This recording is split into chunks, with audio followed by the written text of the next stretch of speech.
Welcome to the Equine Vet Connect podcast. I'm your host, Dan Carter. I'm a veterinarian and a farrier. The goal of this podcast is to educate horse people, break things down, bust myths, and keep it real. Speaking of breaking things down, here's my legal disclaimer to keep my attorney and insurance company happy. While I am a vet, I may not be your vet. Contact them before trying anything you hear on this podcast. Remember, just because you watched it on YouTube or heard it on a podcast does not mean you can do it. Please use common sense.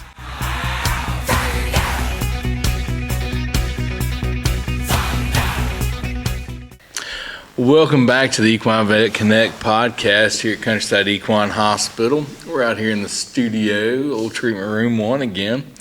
I got Dr. Caitlyn McCaulley with me today. We've got a great topic, I think. I'm pretty excited. Yeah, we're going to talk about internal parasite control today. So we're kind of taking a deep dive into who the players are and what we can do about it. And I like to term it fecal physiology. Oh, okay. The physiology behind poop. So, a lot's changed. Yes. Parasite control, I think about when I was a kid, we had, it was a completely different scenario, parasite control, and what we thought we knew. And I can remember I got to vet school and Dr. Kaplan over at UGA is like, hey, what you've been doing is incorrect, and here's why. Mm-hmm. Resistance. That's going to be one of the topics we're going to talk about, parasite resistance, which is kind of a scary thing. Mm-hmm. So even since I was a kid, this is, I feel like, one of those topics that I can finally be like, I've seen things change in my time. So exactly. Yeah. So let's dive into this. In order to get started, we need to know what we're trying to control, right? Yep. Let's talk about our parasites. Who are our main players in this game? Who are we worried about? Yeah, so as far as internal parasites go in the equine world, your big ones are your small strongyles, your large strongyles, your tapeworms, pinworms, bots. We don't think about that one very often, but they're there. Stomach worms, so Havernema and Drachia, and then your neck thread worms or your Onchocerca. And then the other one is going to be your roundworms or your ascarids. So those are our kind of key players. Those are the guys that we're talking about when we talk about internal parasites in the horses. So then we when we look at that big long list, it's like, okay, well, who of those lists actually cause problems in this country? Because, these parasites are kind of, I wouldn't say ubiquitous all over the world, but they are found in multiple places. But who is important here? Interesting enough, depending on where you're located in the U.S., we look at Havernema and Drachia, not that big of a deal. You start getting out in the arid desert environments, and that's their main concern. Yeah. They don't really care about a small strongyle. Yeah. That Havernema is a big deal. Yeah, even as far as Texas, like Havernema was huge out there. So. Yep. So when we go through this, I want you to please remember our disclaimer. Talk to your vet. Yes. Because we're gonna talk about Georgia today. Mm-hmm. Talk about the southeastern U.S.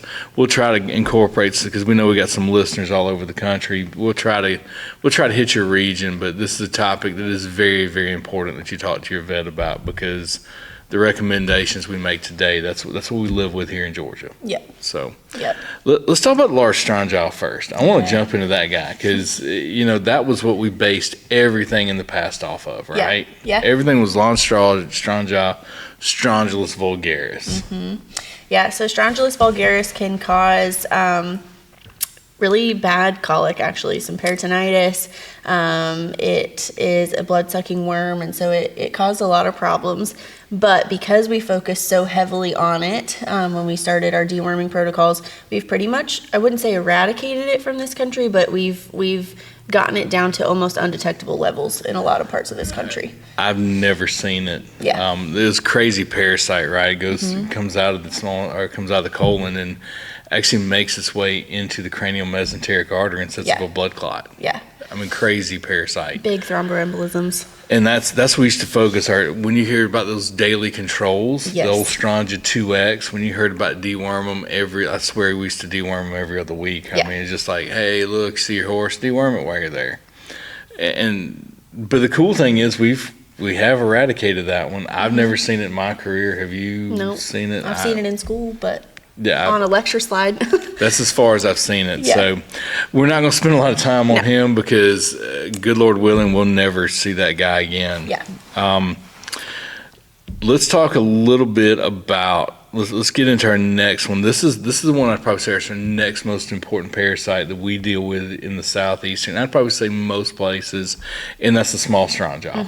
Small strongyles. Yep. So the special thing about small strongyles is they have an encysted stage. So there's an encysted larval stage that lives in the wall of the large intestine, and it doesn't cause a problem when it's there. It hangs out. It's just kind of dormant. It's sleeping. The problem is when it has its major excisment stage. So when all of these dormant stages kind of come out of that intestinal wall, it causes a ton of inflammation. Yep. You basically get a typhlocollitis or a inflammation of the cecum in the colon, and it can cause some pretty bad colic signs. It's actually, when I was reading, it's very rare in this country. I should say in the literature, it's very rare. Right. So it's very common in the UK. They have a big problem with it over there. But in the literature, we don't have a huge problem with it here. But it's something that we're still concerned about. We still want to stay on top of. We still want to treat those encysted stages. So we'll talk about that.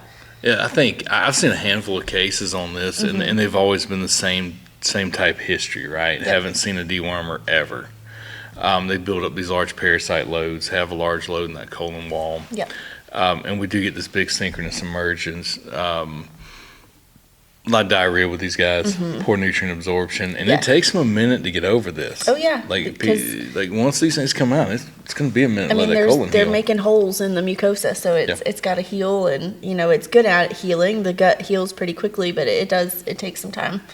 And downside to this guy, it's the one you're going to hear as folk when we get into deworming strategies. And what we need to do, we're going to talk a lot about this parasite because this is the one. This is the one. Yeah. Resistance is real. We're going to talk about what that means, and we're talking about why that's a problem. Yep. But the small strongyle, that's going to be the bulk of what we talk about today.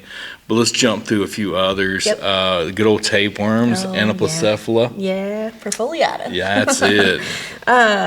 So tapeworms, the hard thing about tapeworms is that, we'll talk about this later too, but they are not routinely picked up on our fecal egg counts. True. So you have to do a little bit of a different testing to pick them up.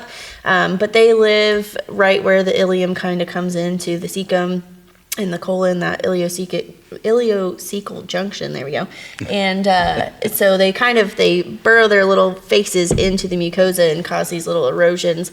So they can lead to colic in that region. So you can have intussusceptions, you can have ileal impactions, you can have spasmodic or gas colic, and can cause some issues in that area. So, they are not a huge problem. Usually the horses that have them only have a few, and so they don't cause a big issue, but you can see some things in that region from those guys. Mainly foals. Yeah. And if you have any kind of deworming at all, you're going to get these. We'll talk about, as long as you got the plus or the gold, the praziquantel, you're going to take care of that. Yeah. Good old ascarids, the roundworms, the nemesis of the foal. Yes, these are your issues in your babies. So ascarids, they are these long, round worms. They look like thick spaghetti, I guess I should say.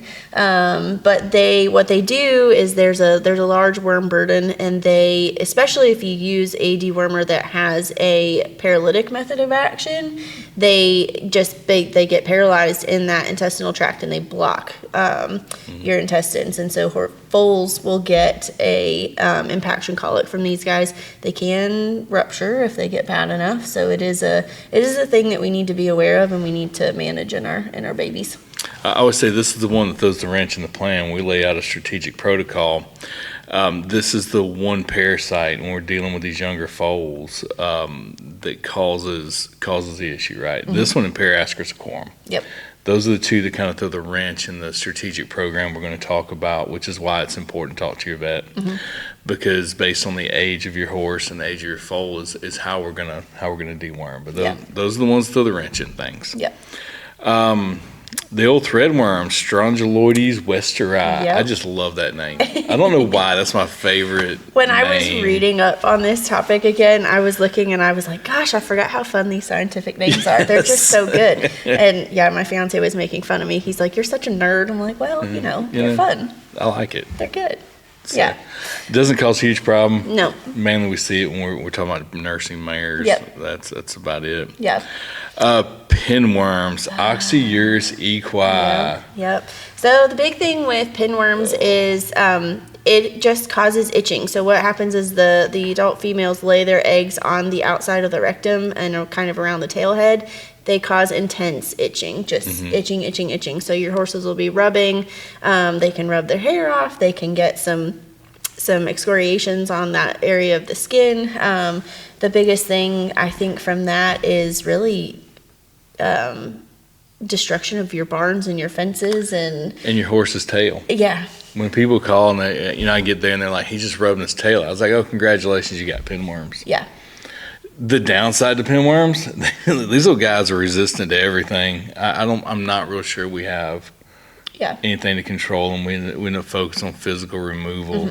Yeah, giving them a good scrub. Yeah, which means scrubbing around the rectum, which is whatever we all signed up for when we got horses. But unfortunately, these little guys, they were the first ones to show resistance, and they've done a really good job at becoming resistant to about everything we've got. Yep. So bots. Yeah, gastrophilus. Now's the time of year we're actually seeing a ton of these. The little eggs. The little yellow eggs. That get sticky on your horse's legs, and they're hard to get off. Really, I mean, they are mostly just an incidental finding on a gastroscopy. I mean, they're just hanging out. I get excited when I see them. I'm like, oh, look, they have friends. I've only seen one case, and I wish I could find the picture. I'd scoped the stomach, and this thing was literally wall-to-wall bots. I could see no squamous mucosa in the stomach. That's intense. Now, of the 300-plus gastroscopes we do a year here, I think that's I've had one of those in 15 years of doing gastroscopy. Typically, they don't cause an issue, but if they're that bad, then they definitely could. That was the only one I ever saw be an issue. Yeah. But so I tell people, like, I'm not real worried about it. A lot of people focus. Really all we've got is ivermectin will kill them, but you can try to scrape their legs and get those eggs off. Yeah. The old stomach worm, summer sores, habernomyces, habernema. Yeah. So these worms are supposed to live in the stomach, and when they live in the stomach, they don't really cause that much of an issue. But what happens is sometimes the fly that is their vector will accidentally deposit them in a wound, and then the larvae just kind of swim around in the tissue and try to get to the stomach, but they can never get there. So they just cause a lot of inflammation and granulomatous reaction, and they make our lives difficult. Drought conditions. Yeah. That seems to set it off. Like this year we've had a drought and we saw an increase in the number of habernema, and it's a constant battle. And what's interesting I found is horses that get habernema tend to get it every year. Yes. It's like some horses are susceptible and some aren't. Yeah. And I deal with this a lot when I work down the Caribbean, and we see it a lot down there. Habernema is which it's not an arid environment down there, but that particular species of fly thrives. Yeah. And some of these can get massive. These big granulomatous reactions can get the size of basketballs, unfortunately. Oh, yeah. If they go untreated. Yeah. So, and they are I always say when we get into a habernema situation, be prepared for the marathon. It's not This is a marathon. Yeah. Getting rid of this. Yeah. I think we could probably do a whole episode. We may dive into that more when we do some dermatology about habernema. The old Onchocerca cervicalis. Yeah. This is also one that you probably saw in the Caribbean. I did. Yeah. I used to see this, and there's another one called Thalesia, which causes these ocular larval migrants, and that is the weirdest thing in the world when you're doing an eye exam, and you've got a parasite in the eye. Yeah. It's luckily we don't see it here in the U.S. No. Like I said, if your horse has seen a dewormer, your risk of this is really, really low. Yeah. I've never seen it in the U.S. Not at least not in our practice. I've seen it a lot in the Caribbean, though. Yeah. Yeah. So, Onchocerca used to be a real issue. Once I got down there, we started talking about deworming and proper parasite control. We've made huge progress getting rid of this one. I don't see it as much as I used to. Yeah, it's just kind of like a gee whiz thing for me. I've never seen it, so I'm like, it's out there. But it's pretty cool. You want to talk about intense itching? Onchocerca, when it gets in the neck, they will almost self-mutilate. Their itching so bad. Yeah. The Thalesia is kind of interesting. You see this cloudy eye. You start to do this eye exam, and you're like, there you are. You can visually see this parasite. Across, yeah. It's pretty cool. But again, you get it controlled, and they typically do fine. And that's the amazing thing is, here we don't see a lot of these because of our program. And when we get into strategic deworming, we hear a lot of people say, oh, we messed up for so many years. It's like, well, no, we got rid of a lot of these parasites that we used to deal with. Did the best we could with what we had at the time. Right. Yeah. And like I said, plus side, we don't really see the onchocerca, the threadworms anymore. Yeah. We don't see the Thalesias like we used to. You talk to some of the older guys, they used to see it quite a bit. Thankful we don't deal with the large strongyles any longer. So all those are huge pluses. Yeah. So if you ever want to have a great time, do a little digging on the internet. You can see some great pictures out there. It's one of the few times I'll say go check out the internet. Just look at the pictures. Don't follow the protocols. Yeah, please don't. Talk to your vet about that. Yeah. So let's kind of dive into what we see as the most important. Let's talk about how we control these things and what we need to do to make these go away. Yeah, so when we talk about goals for parasite control in horses, you basically have two goals. So your first goal, first and foremost, is to reduce or minimize risk of disease from these parasites. So we've talked about who the players are. We talked about what problems they cause. So we want to reduce parasitic disease. But our second goal, which I think is, I would say, kind of the more prevalent goal, because we don't see a lot of disease from these guys. It's usually pretty mild. But I think the important thing, because we are deworming regularly, is to do that responsibly. Yes. And to delay further development of resistance, and then keep the drugs that we do have working longer. When I was reading again, and this is, verified by my experience and your experience, they've not come up with a new dewormer for horses in over 40 years. There's no work on a new one. Yeah. There's no work. It's not even in And when you look at concept, like, hey, we're going to develop a new dewormer until it actually hits the market, you could be easily looking at 15 to 20 years. Oh, yeah. So we cannot stress this enough. Like, what we have is what we have. And we have to make it work. Exactly. We have to make this work. There's not a new one coming down the pipes. No. This is it. Yeah. So we really have to be responsible about it, and that's why we are going to stress so heavily, like, talk to your veterinarian. When you develop a deworming plan, it's not only specific to your region, but also specific to your horse, your barn. Yes. Like, it is, you need to work very closely with a vet when you do these things. And then the other thing that I would say is that the goal is not to eradicate parasites from a single horse. Not only is it almost impossible, like, you're never gonna, even if you get a fecal egg count that's 0, that doesn't mean that the horses don't have any worm burdens. Like, that's not what that means. It says we don't have adults shedding eggs at that moment in time. Correct. So, number 1, eradicating internal parasites from every horse or a horse is impossible. And 2, if that's your goal, you're going to speed up resistance. Yes. So, and one of the things I want to stress is people always talk about my horse is losing weight and must be wormy because they're thinking these worms are eating all their nutrients. Worms don't eat that much. No. It's rare that, I'm not saying we don't, but it's rare we see a horse that's dropping weight due to parasite load. It can be a contributing factor. Correct. Is it the biggest contributor? Probably not. Yes. Yeah. I mean, worms don't eat that much unless you have a severe worm burden. If your horse has never seen a dewormer, all right, maybe. But if your horse has seen one, the risk is pretty low. Yeah. That's the weight loss that you're dealing with. But there's some other issues we'll get into a little bit later when we talk about larvicidal treatments. Yep. But I think the big thing that we can stress and when we get into this is the body actually has the ability to develop natural immunity to parasites. All right, seems strange, but it's called an IgE response. Yep. And they can actually build an immunity to parasites. And I think, like anything, we have to let them do that. And that's a big part of what we're going to talk about in control. Yeah. Is allowing them to see these parasites and actually develop that immunity. So when we talk about, like when you were talking about don't get rid of all the parasites, that's one of the key components. Yeah. Is if you get rid of them all, we can never develop that natural immunity. Correct. And that's what we want to see. Yeah. Yeah, So. let the body do its thing. So when we talk about how we're going to go about attaining these goals, there's basically 2 routes of control. So your first one is obviously creating a deworming protocol, so medical management. Your second one is going to be your environmental management. So in an ideal world, if we remove the manure as soon as it hit the ground, we wouldn't have parasites. Right. For the most part. Because when we start talking about those small strongyles, right, they migrate about 18 inches from manure pile. Yeah.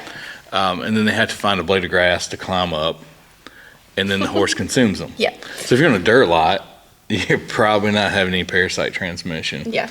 Plus, this thing's got to survive. Yeah. So the environmental factors have to be right for this to survive. And in Georgia, it gets hot, and parasites die. Yeah. So summer months, Yeah. we'll see a lot of transmission. Yeah, so big things, like Dan is saying, in the hot summer months, if you can drag your pastures and keep your horses off of them, you're going to kill a lot of the parasites. You're just spreading them out in the sun and just letting them bake. Yep. Yeah. And that's a controversial thing, whether to spread or pick up. I tell everybody, if you can pick it up, That's better. way better. Yeah. If you are going to spread, you need to hold them off that pasture for a little bit if you're going to drag the poop around. Yeah. They got some great, I got several farms that got vacuums. Oh, And they pull them behind four-wheelers, UTVs, tractors. gosh, you work in such a different bracket than I do. This is just, And they actually vacuum the poop up out of the pasture. It's a really cool thing. yeah. It gets composted. Once it's composted, it goes back Yeah, out. and the But- compost heat, like if you are going to throw your manure pile, in a compost heap, that heat that's generated should kill those eggs as well. Absolutely. They don't survive very long outside the body. I mean, you got a very You were short talking window. about Goldilocks a couple times, and parasites are like Goldilocks too. Like they Yes. like moderate heat, moderate moisture. Like the conditions have to be right. So you can kill them. I mean, back home in Ohio, like the cold kills them too. So And that's one of the things that when we say we're going to talk about parasite control in the southeast and why it's so important to talk to your vet. yeah, Our parasite season here is just kicking off now. We get in October. We're kind of an October to April, May area. We're going to deal with parasite transmission. yep, The farms I consult for in the northeast, we got to flip it around. They have this white stuff called snow, and it turns out parasites don't like snow. They don't. So their main transmission season is exact opposite of ours. The line is somewhere around that Kentucky, Virginia, right? Everything kind of flip flops when you get north of that. Yep. And parasites, it's like Virginia, Kentucky, they can theoretically almost, depending on what part you're in, get a year-round transmission. It's a little trickier than what we deal with here. Yeah. Here we know, like, come May, we're done. Yeah. It's Too hot. Too hot. Other things you can do, you can kind of cross graze your pastures with ruminants. So sheep, goats, cows. Most of the parasites do not cross species. There are 2 that do, but they don't typically cause an issue, and they're not very common. So you can cross graze with ruminants, so they can eat the grass and pick up those parasites so that the horses don't, and vice versa. And then rotating your pastures is a big thing. So if you've got 2 smaller pastures, you can, rest one for a couple weeks and then flip-flop, and then that can help. And then just paying attention to your stocking density in your pastures is big too. So not putting too many horses on too small of a plot of land is a big thing. So And it's interesting, the good Lord built in this mechanism. If you watch where that pile of poop is, animals don't graze around that. Nope. Because nobody wants to eat where they poop, but horses will leave that area alone. And I go back and forth, like dragging, not dragging. If you can rest, drag. If not, I sometimes wonder, like, don't drag too often. Yeah. Let some of those parasites die off before we spread them around. yeah. So let's talk about, we've talked about some of these environmental factors. We talked about the pasture management. Let's get into what most people are probably wanting to talk about, when to deworm. Yeah. And I love the name of this protocol. It's a strategic deworming protocol. Yeah. And I think the best way to think about this is you would not routinely just take an antibiotic because. No. So you wouldn't wake up on the first of the month and be like, oh, let me go pop some penicillin. Because we're worried about antibiotic resistance. Yes. So same exact thing. Yes, this is still it's still medication. And like I said, they can develop this resistance. So let's talk about our main plan. Let's talk about how we do a fecal egg count, relatively simple, and how we base our judgment off of that. Yeah. So what we recommend and what we do in this practice, we do our wellness exams twice a year. And so with that, you get a fecal egg count that's already included. So a fecal egg count it takes a small amount of manure. Ideally, you've collected it within 12 hours of it passing. You put it into an airtight container, refrigerate it immediately. We run the test within 7 days. So that's the ideal timeline. Basically, we are mixing this little bit of poop with a salt solution or a sugar solution, depending on what you're doing. We are looking at it under the microscope, or we have a fancy little machine that will read it for us. It's very user friendly, but it basically spits out a count. So it will type the eggs. It'll say, do you have strongyle type eggs? Do you have ascarid type eggs? And how many do you have? And so based on that, we take that information and we, with the strongyles, that count separates your horses into, are you a high shedder, a moderate shedder, or a low shedder? So again, this fecal egg count, a high fecal egg count, does not necessarily mean that your horse has a high parasite burden. Correct. And it does not necessarily mean that there's a high risk of disease. It just means that you have an adult population of worms that is spitting out a lot of eggs at that point in time. And so based on that, again, we put your horses into one of these 3 categories, and then that helps us guide our deworming protocols for that horse. As far as the ascarids go, they are a little bit trickier. We don't really use the ascarid count to put them into a category. We use that, again, for our foals to say, do they have an ascarid burden? Is so positive or negative? And then after we deworm them, which we'll talk about in a minute, is that count responding to our dewormer? So is it going down? And so again, once we have that fecal egg count, we've according to your strongyle count, we've put them into a category. We're going to go ahead and deworm. So our deworming protocols are largely based around your macrocyclic lactones, so ivermectin and moxidectin, once or twice a year. So spring and fall time, depending on kind of where you're at and what you're doing, and then. An important thing to remember when we're doing these counts and we're talking about these dewormers, this is not a get a sample from one horse in the pasture, and if one has this, they all have this. No. This is a very specific, very individually based thing. So we have to know which horse it came from. Going back to that immunology of control. So when we get into these dewormers, these high, low, moderate egg shedders, this is going to be where this horse lives until the next recheck. So, and when we talk about high shedders, it's the 20-80 rule. So 20% of horses will contribute 80% or more of eggs to the environment. So those are your high shedders. If you have a high shedder, that just means that we need to treat them more often so that we can decrease their transmission of eggs into the environment to help control the environment and control parasite transmission to everybody else. And interesting enough, I've over the years monitoring some of these bigger breeding farms I was consulting for, and I was looking at 5 and 6 years worth of data. And what was interesting is watching a farm I had that came off of they were on a daily dewormer protocol. This is 15 years ago, and we came off of that. We had a ton of high shedders. Over time, I started watching this large number of high shedders start to become moderate, and some of them even going to low. So that's that development of that immunity we talk about. In tracking your horse, and we keep this data. We know what your horse has done in the past, and that helps us develop really good protocols. So then after we deworm, and this is good to do at least once a year, it's called a fecal egg count reduction test. So you go back 2 weeks after you have dewormed, and you take another manure sample from everybody, ideally more than 5 horses, right? Because we're not testing, is the horse resistant to the dewormer? We're testing, is that parasite population resistant to the dewormer? We're actually looking at, this is the one time where group works, because we're trying to get an idea of what the parasites on your farm are doing.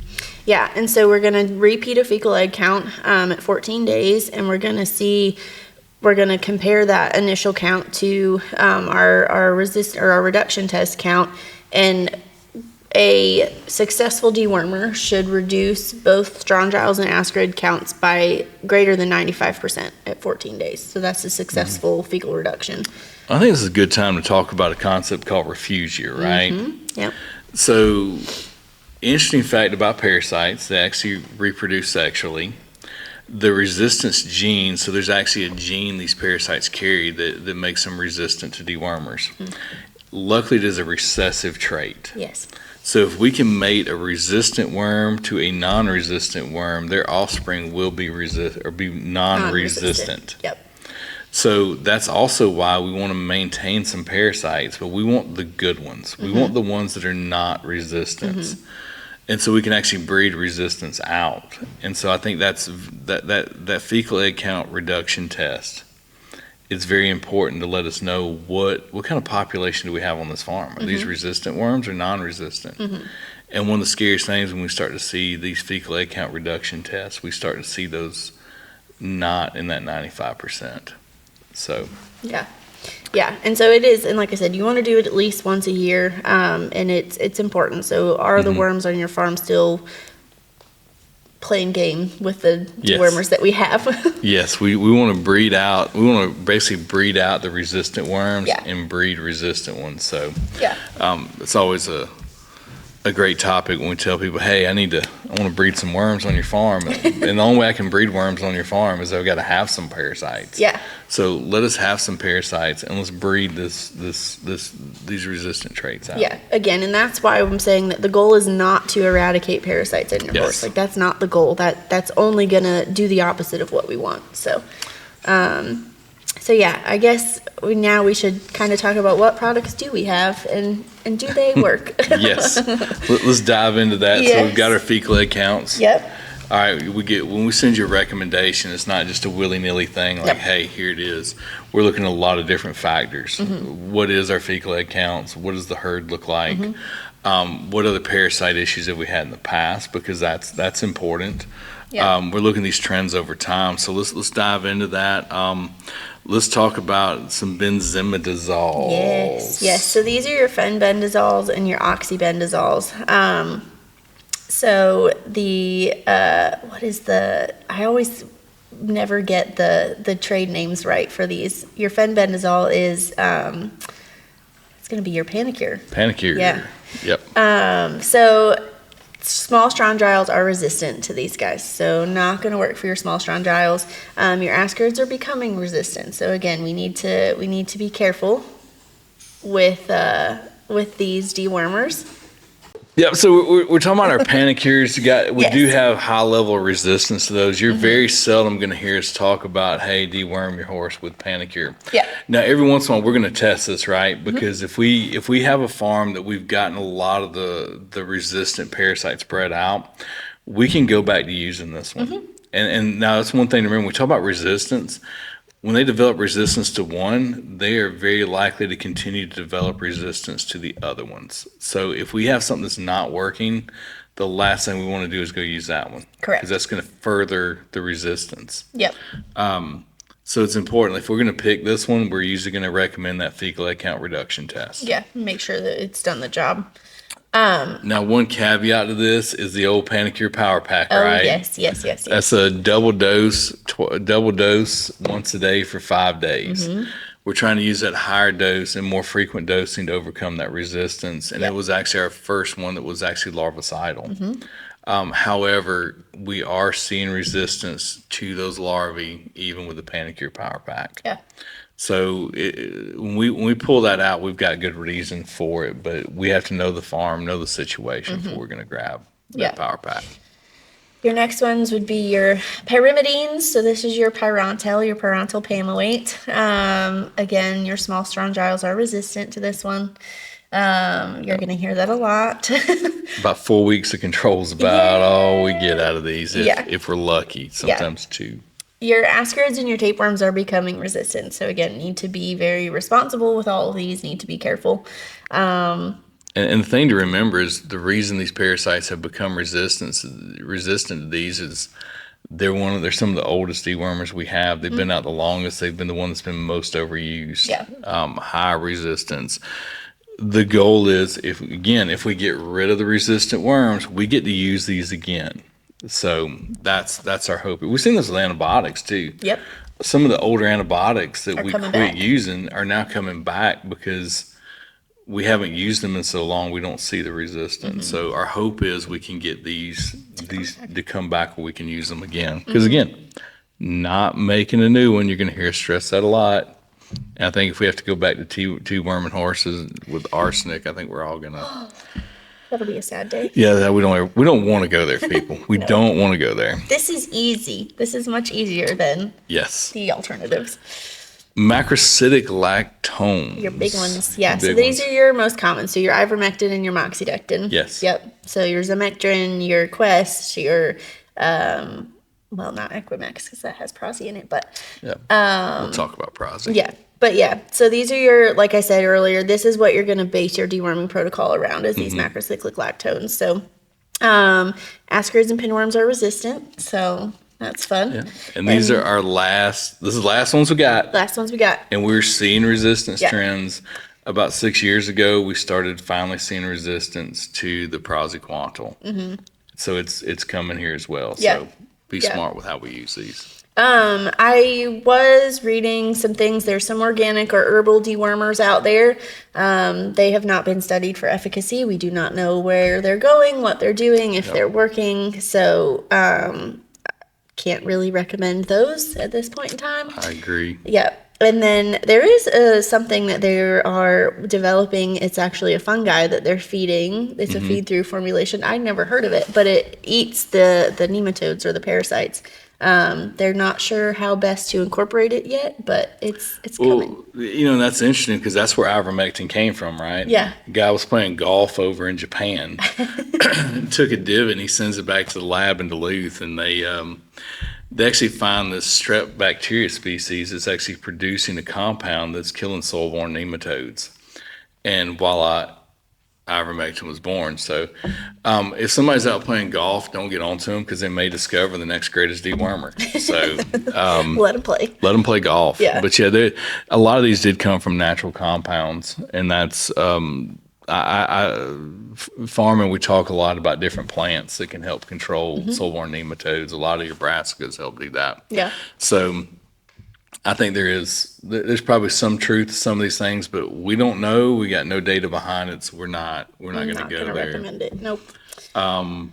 Praziquantel. I always say this is your pluses, your golds, your Yep. maxes. If Yep. you see a drug and you see this quantifier like a plus, gold, or a max, it's got the praziquantel. Yeah, and so this is going to be what you're going after your tapeworms with, so your praziquantel. So you'll, I've gotten some clients asking, well, my horse has a low fecal egg count, but you're recommending me to deworm it with a Zamectrin Gold or an Equimax. And I'm like, well, we're getting into the fall time. Fall, when you get I don't want to say cold snap because it gets cold here, but yeah. But fall time, when you do get a little bit of cold, is the best time to do your praziquantel and get after those tapeworms, because that's how it best works with their life cycle. So if you get confused about your veterinarian recommending a dewormer at this time of year with a praziquantel, and even if they have a low parasite burden, that's why. Well, I think it's important to remember we still have to deworm twice a year. It's not we're not going to deworm anymore because we still have those other parasites we talked about, Parascus quorum. Yep. We still have Thalesia, Onchocerca, Strongyloides westeri. We still have those other parasites. We still need to control those. Yeah. Everything we're talking about now is getting into small strongjaw land. Yes. So, Yeah. so we get our fecal egg count back in the fall. I'm typically, I'm similar to you. I'm going to grab an ivermectin. I'm going to probably want a praziquantel in there. I'm going to get rid of those tapeworms and do that. If I got a low shedder, that's it. Yeah. We're done till spring. Yeah. Come back in the spring, we're doing the fecal egg count. Yeah. Moderate shedder, we may say, hey, we're going to need to test again. Ivermectin until we got about 8 to 10 weeks on it. So we're going to, if we're not doing a reduction test, we're going to, let's say it's October, we're going to say, hey, let me see you about first of the year. January, February, I'm going to get another fecal egg count. Yeah. You just bring it in, we'll get it run. Yeah. So- It's easy. How High shedders, a little more frequent than that. Yes. Yeah. So, and like I said, it really, we put them into those categories, and it helps us create a plan. And so, it's an easy test to do, and, you can drop it by the office anytime. We can run it, and, it's easy to incorporate. And don't, when you hear high egg shedder, because the high egg shedder, oftentimes they'll be dewormed about 3 to 4 times a year. Still, I don't think you should give a dewormer unless you've had that fecal egg count, because if that egg count comes back low, let's say we do a recheck in 10 weeks, and that egg count comes back low, we're not deworming. Yeah. Even though you had a high shedder in the fall, you come back in January, you got a low shedder, we're not deworming that horse. We can check again in a couple months. That's it. Yeah. The high, moderate, and low egg shedders, that just determines when we need to do the next fecal egg count, not that we need to deworm. Yeah. Because again, cannot stress this enough, this is all we have. They're not making new ones. So everything is like, this is when you need that next fecal egg count. So when we get into the spring, this is when I like my larvicidal. Yep. I'm a larvicidal because I want to get rid of those. My theory is if I get rid of those larvae going into summer, transmission is going to shut down. How the worms know what the temperature is outside and decide to quit shedding, I will never know. But I don't know if anybody will ever know. Yeah, somehow they know, hey, weather's not great outside of this horse. I'm not going to make any eggs because they're going to die anyway. So they shut down here in the summertime. They shut down in the north in the winter. Yep. Larvicidal treatment. I'm a Quest Plus. Yeah, I like Quest Plus. Or Quest is good. Your other option is your fenbendazole, so your Panacure Power Pack is your other larvicidal option.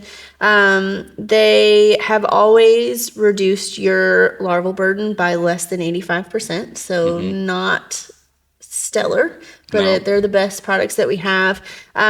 Again, like Dan was saying earlier, we are seeing some resistance to that Panacure Power Pack. So I think that kind of the way of thinking now is that moxidectin is probably your better choice. So your Quest is your better choice there. And so, like Dan was saying, hit them with that in the springtime, if you're down south, to work best with your life cycle there. A lot of questions that I typically get about moxidectin is, is it going to cause colic? Is it going to cause inflammation? Is it going to cause an issue? And the studies that they've done, actually, they did, horses with moxidectin with the Panacure Power Pack and then not treated horses. And the horses that had the biggest inflammatory reactions were the ones that were not treated. So it is safe. Well, and this goes back, you're too young to remember when Quest came out, but it was really our first larvicidal treatment. So you had horses that never experienced a larvicidal treatment before that had a lot of these encysted small strongyles in the colon. And we'd get these mass kill-offs. Yeah. And it caused the colitis, it caused inflammation in the gut. It was a big thing. But I can promise you, I don't know that there's been another molecule studied as much as moxidectin because it was kind of novel that it was killing larvicidals. And so actually when Quest hit the market, it got a bad rap. Yeah. And I still hear about that from people like, hey, I've heard of horses dying from this. No, your horse is not going to die from moxidectin. Quest is not going to kill your horse. It all comes back to 20 years ago when it first came out and we were able to kill these larvae and we didn't realize how big of an effect that was having. It was a game changer. But again, if your horse has seen a dewormer, then it's not going to be that big of an issue. Like I knock on wood, I haven't seen it be an issue. Yeah. But it all comes back to appropriate use and history and all of the things that we always talk about. So. Right. You get a horse that's been living in the wilds and never seen a dewormer, we may not jump right to Quest. Probably not. Like we may actually say, hey, let's do an ivermectin. Yeah. Okay. And then we may follow up again and say, hey, you know what? We're going to go with the Panacure Power Pack in this situation because it's not as effective. So that'll lower our risk. Yeah. So again, this isn't just to go to the feed store, buy something. Right. Really, this is a great time to be consulting your vet on this. Very educated decision making here. Yes. I remember, when I first got into horses, you could go and you could buy the deworming pack, and it was all of the types of dewormers, and it would be like, this month hit him with this one, and then this is your rotational deworming, right? So we don't do that anymore. We don't recommend that anymore. I still see that chart in barns, and I always ask them, like, can I get you a pretty picture? Can you we cover replace that let's get rid of that. Yeah, please don't do that. Because that's the other thing we actually found, interesting enough, is the rotational program actually sped up resistance because we had dewormers they were resistant to. So the only thing we were killing were the non-resistant worms. Therefore, we go back to that refugia. Yeah. The only thing we're breeding on the pastures is Resistance. resistant worms. So using the dewormer that's not effective does not help us. So again, fecal egg count reduction test, highly, highly important. Yep. So then when we get down to the nitty gritty of it, our recommendations, like we've said the whole time, is to do in adult horses, do a fecal egg count once or twice a year. Yep. Do your fecal egg count reduction test at least once a year. Make sure that your dewormers are working. For most horses, you want to do an ivermectin or a moxidectin once to twice a year. And then you want to do a praziquantel in the fall after the cold weather hits to get those tapeworms.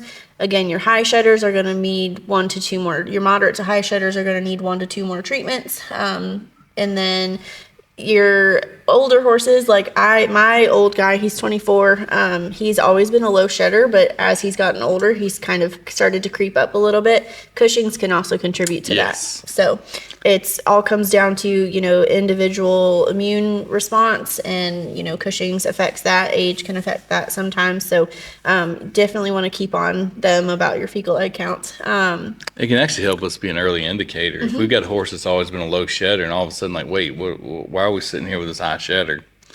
We start looking and say, hey, could we possibly dealing with the Cushing's? One more way we can identify those Cushing's horses sooner. Yep. So when we talk about foals, you want to treat them at 2 to 3 months of age with a benzimidazole. So your fenbendazole or oxybendazole for those roundworms, those ascarids. Do a fecal egg count at 5 months. Do another ascarid treatment at 5 to 6 months, and then at 6 to 9 months, you're going to go in with an ivermectin or a moxidectin with your praziquantel, and then another treatment for ascarids if needed. Your yearlings, and all the way pretty much up to 2 and 3 years old, you're kind of going to follow your high shedder protocol, and then hit them with praziquantel in the fall. They're developing their parasite resistance or their parasite immunity, and so they tend to have some higher egg counts as they do that, but as they age, they will develop that immunity, and those eggs counts should start to come down. So again, we go back to parasites of importance. The cyathostomes are not, we're dealing with those foals to 3-year-olds. The cyatostome or small strongyles is not our parasite of importance. It's the Ascarids. Yep. And then Parascus corum and their other ascarids, those are our big ones. So if we're going to summarize, key takeaways, if you learn nothing else from this, if you fast forwarded to the end and you learn nothing else from this, I would say, remember, resistance is real. We're not getting new ones. This isn't us trying to scare you. It's just simple facts. I don't want to go back to deworming horses. I cannot think of a more miserable thing for veterinarians, owners, and horses than going back to deworming, so we don't want to do that. So resistance is real. Yep. Fecal egg counts are very important. And please talk to your veterinarian. Yes. Yeah. Talk to us. We want to help because, like I said, we don't want to lose what we have as much as you don't want to lose what we have. So strategic approach, maintain a refugia on pasture. We want to breed some worms, and fecal egg counts are what's going to help us with all of that. So fecal egg counts. Again, get in the worm breeding business. Breed those non-resistant worms. The weaklings. Yeah. We talk about in the cattle business. If you're raising cattle, you're not really a rancher. You're a grass farmer. Yeah. And I say if you're talking about parasites in horses, we want to get in the worm breeding business. We want to breed better worms. We want to breed worms that are not resistant to dewormers. Yeah. So. Guys, thank y'all for tuning in. This is a great question sent in. I wish I could remember the person that sent this in, but great topic. make sure you're, I can't stress enough, consult your veterinarian to get this information. So, Yeah. Dr. Caitlyn, thanks for coming in today. Absolutely. Great times. If y'all have any questions, send them in to us. We want to keep this going, so send us your questions. You can DM us, email us, call us, Facebook us, whatever. There's more ways to communicate now. So many ways. Ever, WhatsApp, there's a whole bunch of stuff. But Yeah. send your questions in. I'd be happy to answer them. And again, thanks for tuning in.